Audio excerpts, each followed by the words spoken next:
Area 51 is always a place that has been associated with conspiracy theories, aliens, and government secrets. But how did Area 51 come to be in the first place?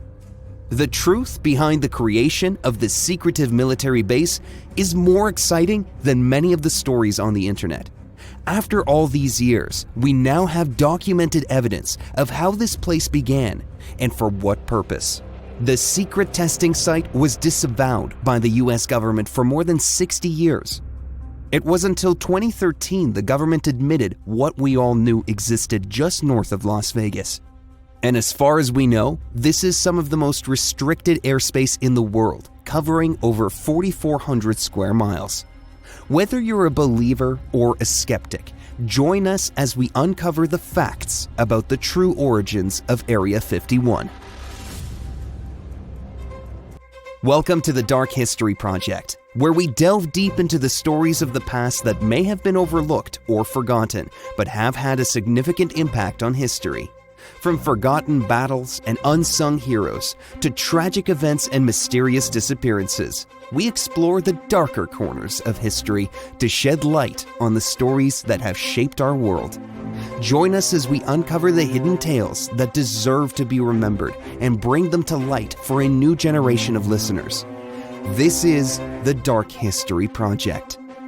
Before we get started, we would love for you to subscribe, like, and comment on whatever platform you're listening to or viewing this on. That way you'll know when new episodes are available. Also, please share this episode with your friends and family if you think they'll find it interesting. I'm sure many of you associate Area 51 with aliens, government cover-ups, and secrets. But the truth, or really what we know from the government about the military test site so far, is much more interesting. Let's take a look at the history behind Area 51. Area 51 is a facility nestled in the Nevada desert just north of Las Vegas. The facility was opened by President Eisenhower in 1955, a time when the United States was engaged in a technological and intelligence race with the Soviet Union. From declassified documents, we now know the whole purpose of testing a top-secret aircraft project. This aircraft was built to spy the Soviet Union. Tony Levier, a 𝐦𝐸𝐬𝐿𝐾 works pilot, was flying around the US trying to find the perfect spot for testing a new type of aircraft under development. Just before returning to Burbank, where the 𝐦𝐸𝐬𝐿𝐾 works headquarters was, he flew north of Las Vegas when he stumbled upon the site. He saw a vast, dry lake bed surrounded by mountains, perfect for testing something you didn't want anyone to see. Right after he reported the site, the US government began construction of a few hangars to what eventually would become the new testing site for top-secret military projects. The site was perfect for the development of the next top-secret project. The area was called Groom Lake, and its natural cover and the landscape provided the perfect cover for curious eyes. Up to this day, activity in the public land close to the site is highly monitored by the military. According to files declassified in 2013, the CIA pushed for the creation of the test area in 1955 for the testing and development of Lockheed's new aircraft under the codename 𝐴quatone. The reason for this project was because of the Russians' push for military technology. They were developing new aircraft, nuclear capability, missiles, bombers, and other high military tech. In the early 1950s, the US reconnaissance aircraft were vulnerable to Soviet defense systems. The US government needed new technology to spy on what the Russians were working on, and Project 𝐴quatone was the solution. This project was for the development of the U-2 spy plane. The aircraft flew at 70,000 feet, or 13 miles above the Earth, and could operate behind enemy lines. The fascinating thing about the U-2 spy plane is that instead of being armed with new weapons, these aircraft used state-of-the-art cameras. They would fly over enemy territory and knew exactly what the enemy was working on. It was the beginning of information warfare. The other surprising fact is that Area 51 was a secret facility within a secret facility. The facility is within the Nevada Test and Training Range. The facility's official name is Homey Airport or Groom Lake. Some of the nicknames among the people who have worked there are the Ranch or the Site. let's look at the development of the first projects at Groom Lake in more detail. Before we go into the projects, let's go over how people that worked at the site lived. Besides the background checks and intense scrutiny about who they were, once they go to the test site to work, it was not a nice place to be in. Workers slept in trailers, which they shared with several people. No radio, no TV. You couldn't talk to others about what you did there, and security was intense to say the least. If you were employed at the site, you would leave for days or weeks without being able to call your family. Not to mention, the site was next to a weapons test site, which really was the testing of nuclear bombs above ground. So employees were nervous about nuclear fallout and radiation. The development of the U-2 spy plane began in the early 1950s as part of a top-secret initiative led by Central Intelligence Agency, or the CIA. The project, dubbed Aquatone, was born out of the increased need for accurate intelligence about the Soviet Union during the height of the Cold War. The U-2, a high-altitude, long-range plane designed to fly over enemy territory undetected, was deemed as the solution. The creation of the U-2 was entrusted to Lockheed Corporation's Skunk Works, a secret research and development entity run by aeronautical genius Kelly Johnson. Later on, we'll have to do a whole episode about Johnson and his contributions to engineering. He is a fascinating character. The U-2 was designed to fly at altitudes of 70,000 feet, making it invulnerable to most Soviet defenses of that era. It featured a glider-like design with an unusually large wingspan to support high-altitude flight. The first successful test flight occurred in 1955. However, by the late 1950s, improvements in Soviet air defenses had started to pose a threat to the U-2, making it clear that an even more advanced Renaissance aircraft was needed. As mentioned earlier, the U-2 was initially believed to be invulnerable to Soviet anti-aircraft measures.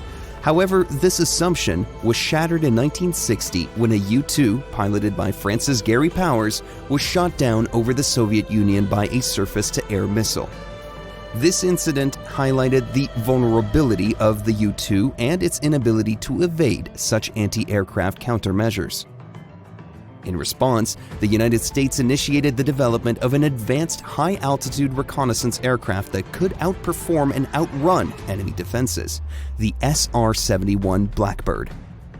Conceived under a cloak of secrecy by Lockheed's Skunk Works division, the SR-71's design focused on speed and stealth. It could reach speeds of Mach 3.2, drastically reducing the likelihood of interception. Moreover, it incorporated early stealth technology, making it harder for radar to detect.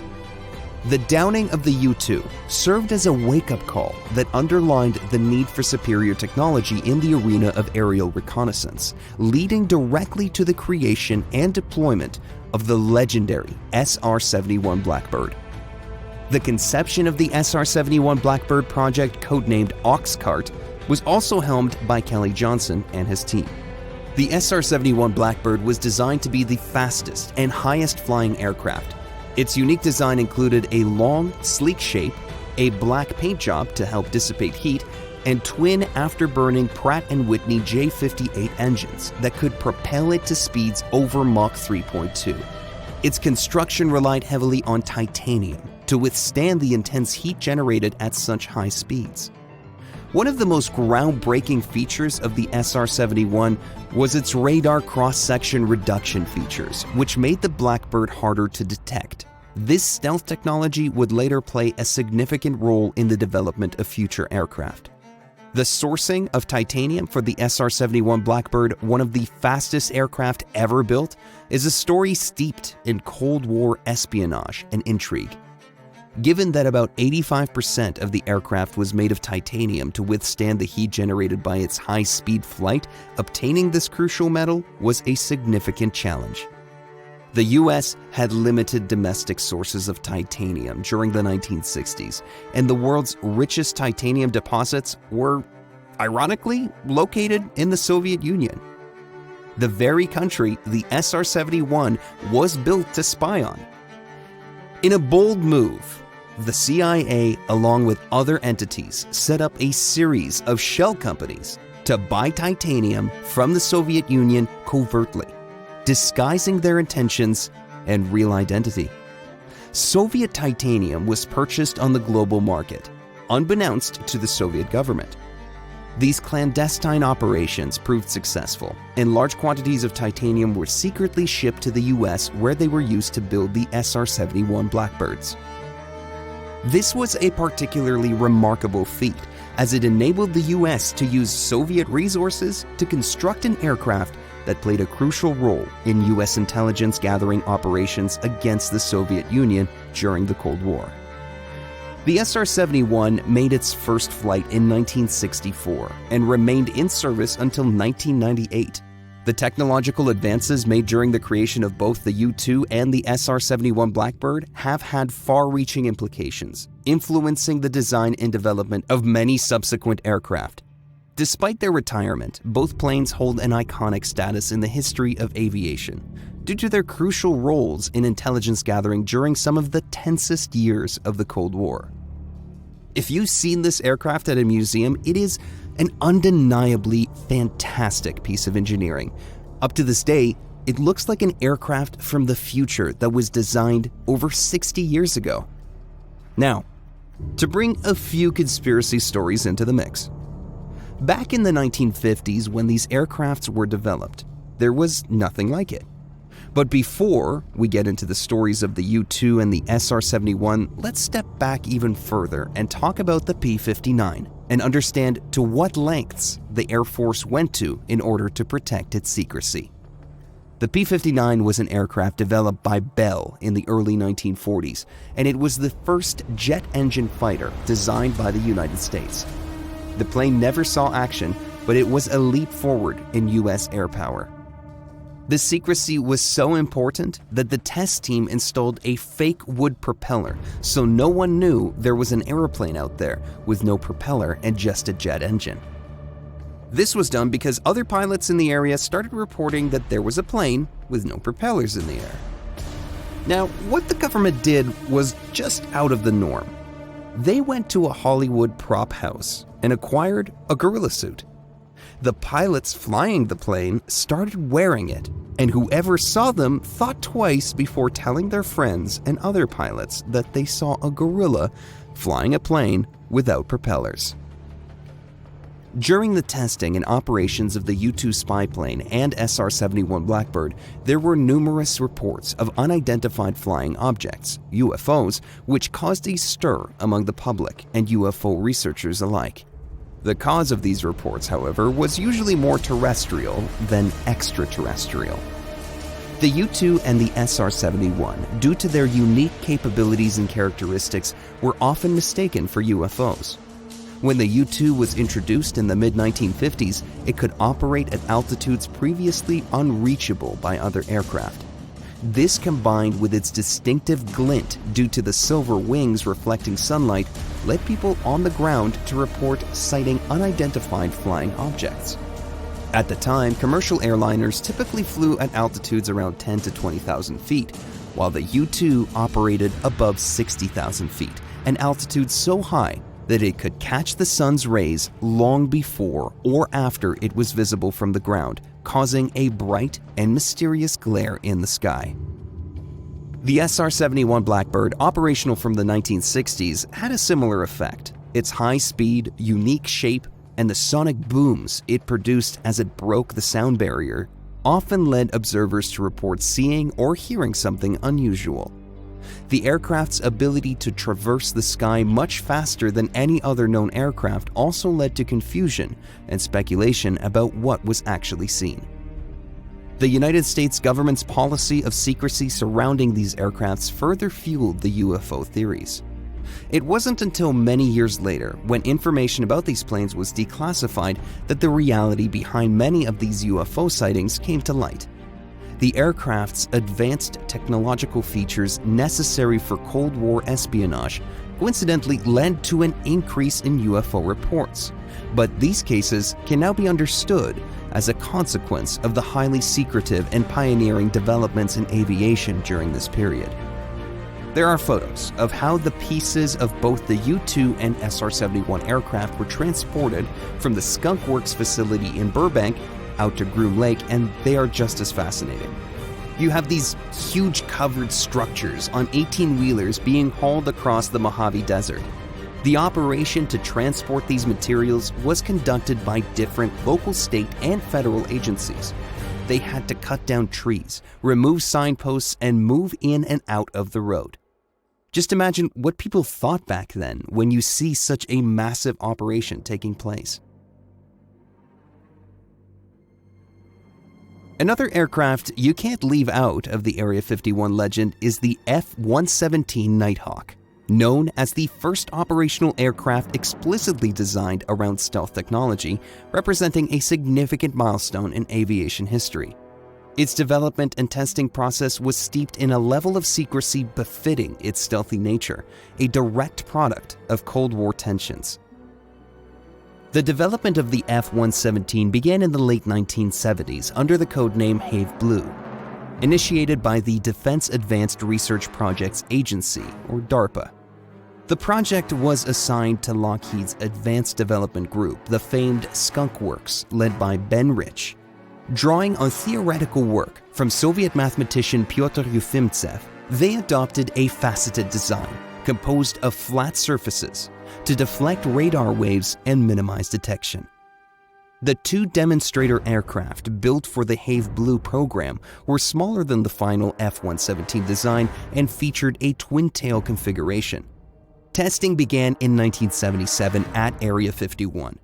These tests were instrumental in proving that an aircraft with a low radar cross-section could be stable and fly at high speeds, albeit with the aid of fly-by-wire technology, a revolutionary concept at the time. Following the success of the 𝐦𝐤𝐤 prototypes, full-scale development of the F-117 began in 1978, and the first of 59 production aircraft made its maiden flight on June 18, 1981. The entire development was conducted under the utmost secrecy. The US government did not publicly acknowledge the aircraft's existence until 1988. Think about that. Almost 20 years of full secrecy. It is estimated about 10,000 people worked on the development and production of the program, and it was kept secret for almost 20 years. The Nighthawk was used in several military conflicts, starting with the US invasion of Panama in 1989 and later in the Persian Gulf War. The development and testing of the F-117 were groundbreaking.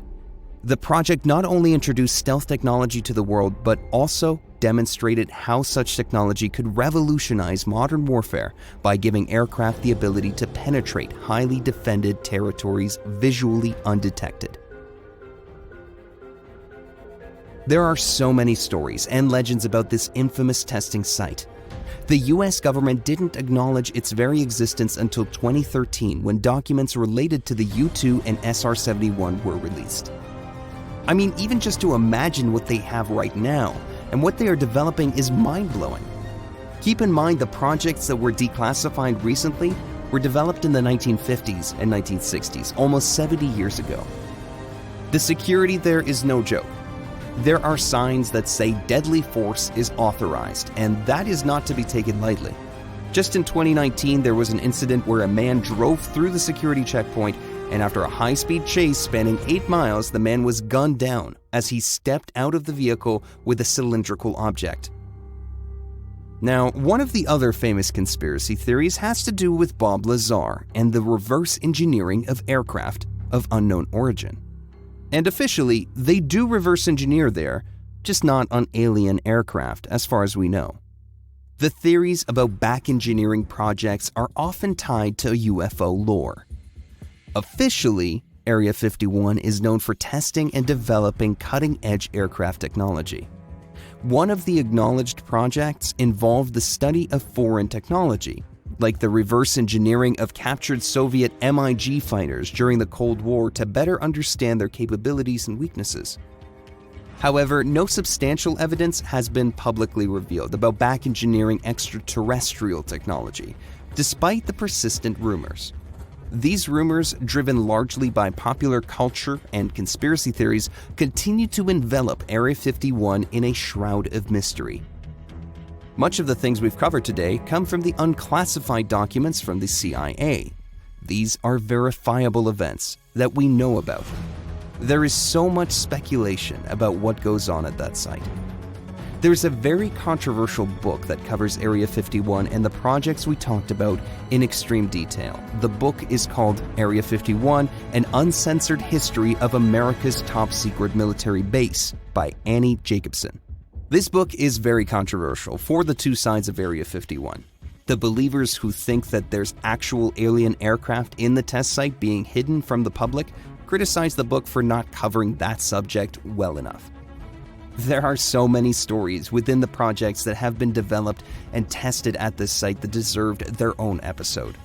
One of the stories that Annie Jacobson covered more on the conspiracy side has to do with the Roswell crash of 1947. But it's not what you think. To give you a brief summary, one of her sources, who seems to be a reliable source, someone that was a key figure in both the Manhattan Project and in the Area 51 projects. This person relates what he says really happened in Roswell. And eventually, some of the pieces of wreckage and bodies were taken to Area 51. But they were not aliens. It was simply a Soviet propaganda program. What happened was the Soviets entered American airspace and dropped an aircraft in Roswell that was made to look like it was out of this world. The first thing to think about is the embarrassment that the Russians were able to get inside American airspace without the Americans knowing, and very close to some sensitive sites. Remember, Los Alamos National Labs is not too far from Roswell, and Roswell holds the Roswell Army Airfield, where pilots were trained to drop atomic bombs. So according to the source, they did recover an aircraft and bodies, but the bodies were not aliens, but actually handicapped children surgically changed to look like aliens at first glance. This is just sick. Think about it. Who would do something like that just to push your propaganda campaign? How did Stalin sign off on this project? Now, regarding the aircraft, if you're not familiar with Operation Paperclip, this was a controversial operation after World War II to bring as many Nazi scientists and engineers as possible into the United States to bring their knowledge and to allow the US to get ahead of the Russians in military technology. Now, the Russians had their own Project Paperclip, trying to grab as many high-level Nazi scientists and engineers as possible for the same purpose, and they were actively looking for two brothers, the Horten brothers. These two guys were in the Luftwaffe, designing what looks like spacecraft. If you look at the design of the Horten 229, something that was designed in the early 1940s, it looks very similar to the modern B-2 bomber. This aircraft was shipped to the US after the war to be studied, and it currently sits at the Smithsonian Institution in Washington, D.C. In the late 1940s, personnel of the US Air Force seriously considered that UFOs were actually secret aircraft by the Soviets based on their designs. Now, a bit more on the Horten brothers. After the war, the US made serious efforts to pursue and capture them. They not only designed the first flying wing, but also some aircraft that literally looked like flying saucers. Whatever happened after they were identified in South America is still classified to this day. Who knows what the US government did or what type of information they got from those guys? Did they help the Russians to create the Roswell incident and create panic in the United States? There's only so much we can cover on conspiracies since there are so many of them. The truth is that organizations like DARPA operate to see what type of weapon system we might need in 25 to 30 years from now. And since we recently found out real facts about Area 51 60 plus years later, we can only imagine what they're working on right now. The mystique and secrecy surrounding Area 51 have been a source of intrigue and speculation for decades. This test site, steeped in history and shrouded in mystery, began as a testing ground for a specific experimental aircraft. And only time will tell what else happens there. For now, Through declassified documents, we have managed to put together a few pieces of the factual history of this site. I'm sure this facility will still serve as a vital part of U.S. military research and development. We do have to wonder, because of the fame the testing site has, what other Area 51s are out there? Only time will tell. Thank you for being with us for this episode of the Dark History Project. Hopefully we inspired some of you to look further into these characters and stories.